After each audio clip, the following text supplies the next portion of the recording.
વાત મેષ રાશિની કરીએ। મેષ રાશિ કે જેના અક્ષર છે અલઈ, જેનો સ્વામી બને છે મંગળ મહારાજ। મેષ રાશિવાળા જાતકો માટે આજે વ્યવસાયની અંદર કોઠાસૂઝથી તમને સારી સફળતા મળતી જણાશે। આજના દિવસની અંદર વાણીનો વિનયથી ઉપયોગ કરશો તો વિશેષ માત્રામાં લાભ મળશે। આર્થિક લાભ આજે તમને સારા મળી શકે અને સંતાન સંબંધિત સારા સમાચારની પ્રાપ્તિ પણ થતી જણાશે। મેષ રાશિવાળા જાતકોએ આજના દિવસની અંદર ભગવાન રામચંદ્રના મંત્રના જપ કરવા પોઝિટિવ લાભ મળશે। વાત વૃષભની કરીએ। વૃષભના અક્ષર છે બહુ, જેનો સ્વામી બને છે શુક્ર મહારાજ। જીવન સાથીનો આજે ઉત્તમ પ્રકારનો સહકાર તમને મળતો જણાય। ઉચ્ચ અધિકારી વર્ગથી આજે તમને સારો લાભ મળી શકે અને આજે પ્રવાસ દ્વારા તમને આનંદની અનુભૂતિ પણ થતી જણાય। પેટને લગતી સમસ્યા, ચામડીને લગતી સમસ્યાઓ થઈ શકે એમ છો, માટે ખાનપાનમાં પરેજી રાખવી બહુ જરૂરી છે। રામાય રામભદ્રાય રામચંદ્રાય વેદસે રઘુનાથાય નાથાય સીતાયામ પતયે નમઃ।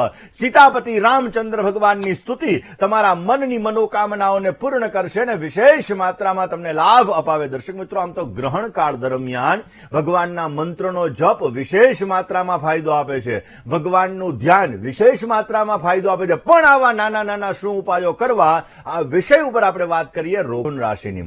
મિથુન રાશિ કે જેના અક્ષર છે કચ્છ અને ગ, જેનો સ્વામી બને છે બુધ મહારાજ। પારિવારિક જીવન આજે તમારું સુખમય રહેતું જણાશે। આજે પ્રતિષ્ઠાની અંદર વધારો થતો જણાય। સાવધાની રાખવી બહુ જરૂરી છે। મહત્વના નિર્ણયો લેવામાં તમારે સાવધાની રાખવી બહુ જરૂરી રહેશે। આજના દિવસની અંદર તમારે સારો લાભ જોઈતો હોય તો મિથુન રાશિવાળા જાતકોએ આજના દિવસની અંદર રામાય રામચંદ્રાય રામ ભગવાનની ઉપાસના કરો, વિશેષ લાભ મળી શકશે। હવે વાત કરીએ કર્ક રાશિની।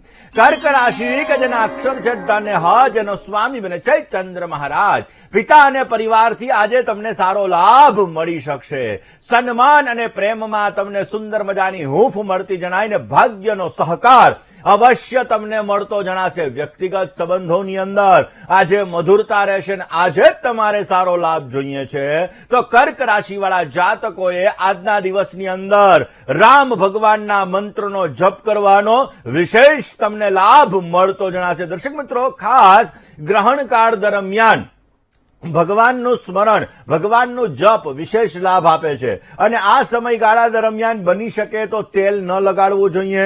ગ્રહણકાળ દરમિયાન ગર્ભવતી મહિલા હોય કે જે બહેનો પ્રેગ્નેન્ટ હોય, આ લોકોએ ગ્રહણને નરી આંખે ન જોવું જોઈએ। આ લોકોએ ગ્રહણને ન જોવું હિતાવહ। બની શકે તો આ સમયગાળા દરમિયાન બહેનોએ ઘરની અંદર રહેવું જોઈએ, ઘરની બહાર ન નીકળવું જોઈએ। વિશેષ માત્રામાં એનાથી સારો લાભ મળી શકે છે।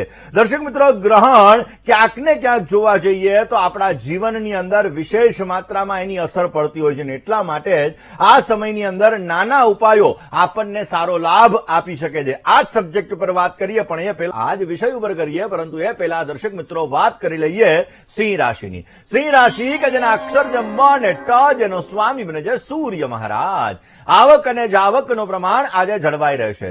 દાંપત્ય જીવનની અંદર શાંતિનો અનુભવ થતો જણાય ને તણાવ અને ટેન્શન, ચિંતાથી દૂર રહેવું બહુ જરૂરી છે। તમારા પ્રભાવ અને તમારા વર્ચસ્વની અંદર વધારો થતો જણાશે। આજે તમારે સારો લાભ જોઈએ છીએ તો ઓમ રીમ આદિત્યાય નમઃ આ મંત્રનો જપ કરો, પોઝિટિવ લાભ મળશે। વાત કન્યાની કરીએ। કન્યા રાશિ કે જેના અક્ષર છે પઠ અને હણ, જેનો સ્વામી બને છે બુધ મહારાજ। હરિભાઈ વાળા કામકાજની અંદર આજે તમને વિજયની પ્રાપ્તિ થતી જણાય। કરેલી મહેનત તમારા માટે સારું ફળ આપી શકે ને સસરા પક્ષ તરફથી તમને શુભ સમાચારની પ્રાપ્તિ થતી જણાશે। વ્યર્થની ભાગાદોડીથી દૂર રહેવું તમારે બહુ જરૂરી છે। કન્યા રાશિવાળા જાતકોએ આજના દિવસની અંદર બની શકે તો વિષ્ણુ ભગવાનના મંત્રનો જપ કરવો વિશેષ માત્રામાં તમને લાભ આપશે અને સારો એવો ફાયદો પણ પ્રાપ્ત થતો જણાય। દર્શક મિત્રો, ચંદ્રગ્રહણ બની રહ્યું છે।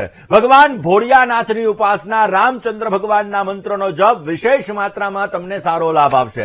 એટલે કે આજે ગ્રહણ કાળ દરમિયાન રામચંદ્ર ભગવાનની જો સ્તુતિ કરવામાં આવે, શ્રી રામચંદ્ર કૃપાલુ ભજમન, આજના દિવસની અંદર જો આ રામચંદ્ર ભગવાનની સ્તુતિ કરવામાં આવે તો પણ ગ્રહણની પોઝિટિવ અસર તમને પ્રાપ્ત થાય અને તમારા જીવનની અંદર આવતી સમસ્યા, તમારા જીવનની અંદર આવતી તકલીફો, તમારા જીવનની અંદર આવતા દુઃખ ભગવત કૃપાથી દૂર થતા। રાશિ કે જેના અક્ષર છે ર અને ત, જેનો સ્વામી બને છે શુક્ર મહારાજ।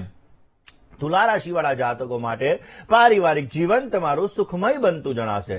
સ્વાસ્થ્ય બાબતે આજે સાવચેતી રાખવી બહુ જરૂરી છે. સંતાનને લગતા પ્રશ્નોની અંદર આજે તમને હળવાશનો અનુભવ થતો જણાય. આવકના નવા સાધનો તમને પ્રાપ્ત થઈ શકે. આજના દિવસમાં તુલા રાશિવાળા જાતકોએ બની શકે ત્યાં સુધી તમારા કુલદેવીની ઉપાસના કરો, પોઝિટિવ રિઝલ્ટ મળશે. તુલા રાશિવાળા જાતકો પછી વાત કરીએ વૃશ્ચિક રાશિની.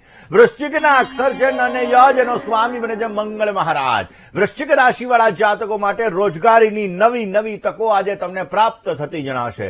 આજના દિવસની અંદર કામકાજમાં આનંદની અનુભૂતિ થાય. ધાર્મિક કામકાજમાં તમારું મન લાગશે ને મોસાળ પક્ષ તરફથી આજે તમને લાભ મળે એવા સંપૂર્ણ યોગો જણાઈ રહ્યા છે. વૃશ્ચિક રાશિવાળા જાતકોએ આજના દિવસની અંદર ભગવાન શિવની આરાધના અવશ્ય કરવી જોઈએ. ભગવાન ભોળિયાનાથની પૂજા કરવાથી તમને પોઝિટિવ લાભ મળી શકશે. વાત કરીએ ધન રાશિની. ધન રાશિ કે જેના અક્ષર છે બ, દ, ફ અને ઢ, જેનો સ્વામી બને છે ગુરુ મહારાજ. વ્યવસાયિક યોજનાઓને આજે તમે સફળ બનાવી શકશો. આજના દિવસની અંદર મોટા ભાઈના સહયોગથી તમને સારો લાભ મળતો જણાય ને વાદ વિવાદથી બચવું તમારે બહુ જરૂરી છે. આર્થિક લાભ આજે તમને મધ્યમ માત્રામાં મળી શકે એમ છે. આજે સારો લાભ જોઈએ છે તો ધનુ રાશિવાળા જાતકોએ બની શકે તો ભગવાન શિવની આરાધના અવશ્ય કરવી, પોઝિટિવ લાભ મળશે. વાત મકર રાશિની કરીએ. મકરના અક્ષર છે ખ અને જ, જેનો સ્વામી છે શનિ મહારાજ. સુખ સુવિધાઓની અંદર આજે વૃદ્ધિનું પ્રમાણ તમે જોઈ શકશો.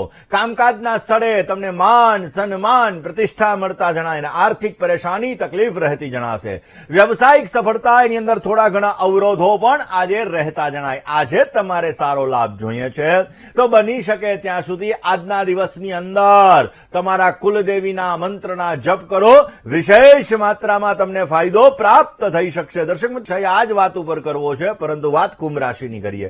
કુંભના અક્ષર છે ગ, શ અને શ, જેનો સ્વામી બને છે શનિ મહારાજ. માનસિક પરેશાની તકલીફ થોડી ઘણી રહેતી જણાશે. કામકાજની અંદર આજે તમારે નિષ્ફળતાથી બચવું બહુ જરૂરી છે. આર્થિક પરેશાની રહી શકે. વ્યવસાયિક બાબતોની અંદર આજે સફળતા મળી શકે, પણ થોડા ઘણા અવરોધો રહેશે. આ અવરોધોને દૂર કરવા બહુ જરૂરી છે. કયો ઉપાય કરવો જોઈએ? કુંભ રાશિવાળા જાતકોએ આજના દિવસની અંદર રામ ભગવાનના મંત્રનો જપ તમને સારો લાભ આપશે. હવે વાત કરીએ મીન રાશિની. મીનના અક્ષર છે દ, ચ, ઝ અને થ, જેનો સ્વામી છે ગુરુ મહારાજ. મીન રાશિવાળા જાતકો માટે વ્યક્તિગત ઓળખાણ તમને સારો લાભ કરાવી શકે એમ છે. આજના દિવસની અંદર જે મીન રાશિવાળા જાતકો છે આ લોકોને નોકરીમાં ઉન્નતિ પ્રગતિની ઉત્તમ પ્રકારની તકો પણ તમને મળતી જણાશે. સ્વાસ્થ્ય બાબતે સાવધાની રાખજો. નાના મોટા રોકાણ કરવા માટે શુભ સમય છે, પણ નિર્ણય લો તો સમજી વિચારીને નિર્ણય લેજો, નહીતર સમસ્યાઓનું સર્જન થઈ શકે. અરે ભગવાન ભોળિયાનાથની આરાધના કરજો. વિશેષ માત્રામાં તમને લાભ મળી શકશે. કોલર